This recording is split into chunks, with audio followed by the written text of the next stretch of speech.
High!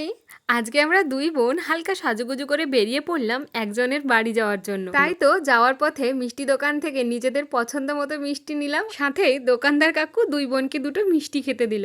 আসলে উনি খুবই ভালো মানুষ। যখনই আমি ওনার দোকানে কিছু কিনতে যাই, আমাকে একটা হলেও মিষ্টি ফ্রিতে খাওয়াবেই। দেখো, এই যে আমাদের পিসি। হ্যাঁ, আজকে আমরা ২ বোন পিসি বাড়িতেই এসেছি রাস পূর্ণিমা উপলক্ষে। আসলে পিসি তো প্রত্যেক বছরই ডাকে অনেক করে, কিন্তু আমাদেরই সুযোগ সময় হয় না বলে আসতে পারি না সব সময়। আমরা যখন এখানে আসি তখন সন্ধ্যা আরতি হচ্ছিল, তাই সন্ধ্যা আরতি দেখে হালকা টিফিন করে পিসি দিদি বৌদিদের সাথে না বসে গল্প করছিলাম।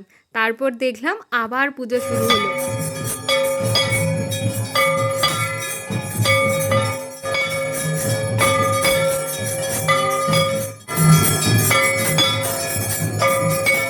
পুজোটা হয়ে গেছে, তাই এখন ঠাকুরমশাই সবাইয়ের মাথায় শান্তি জল দিয়ে দিচ্ছেন। জানো তো, আজকে শ্রীমতী রাধারানী আর গোবিন্দ মহারাজকে যুগল মিলনে এত সুন্দর লাগছে না, তাই মুগ্ধ হয়ে শুধু আমি ওনাদের দিকেই তাকিয়ে আছি। মনে হচ্ছে আজকে সারাদিন বসে বসে ওনাদেরকেই দেখে যাই, সাথে ওনাদেরকে পরানো ওই ফুলের মালা এত দুর্দান্ত কি করে লাগতে পারে বলো তো। এখন শুরু হচ্ছে রাস পূর্ণিমার হরিলুট। আর এই যে পুজোটা হচ্ছে, এটা না পিসির শ্বশুরবাড়িরই পূর্বপুরুষ থেকে হয়ে আসছে। হরিলুটের বাতাসা করানোর জন্য আশেপাশ থেকে অনেক লোক এসেছে, সাথে প্রত্যেকের বাড়িতে আত্মীয় বন্ধু বান্ধব তো আছে।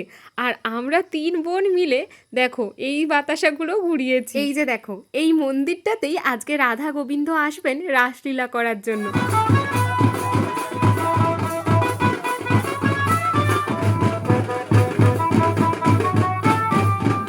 রাস পূর্ণিমার দিনে এইরকম পালকি সাজিয়ে রাতের বেলা ওনাদেরকে ওই মন্দিরে নিয়ে যাওয়া হয়, আবার ভোরের মধ্যেই এই মন্দিরে ফিরিয়ে আনা হয়। আমরা পরের দিন সকালে উঠেই যে যার কাজে চললাম, আর এদিকে পিসিও খুব খুশি আমরা এসেছিলাম বলে। তাই তো সবাইকে টাটা দিল। তাহলে আজকে আসি, দেখা হচ্ছে পরের ভিডিওতে। টাটা।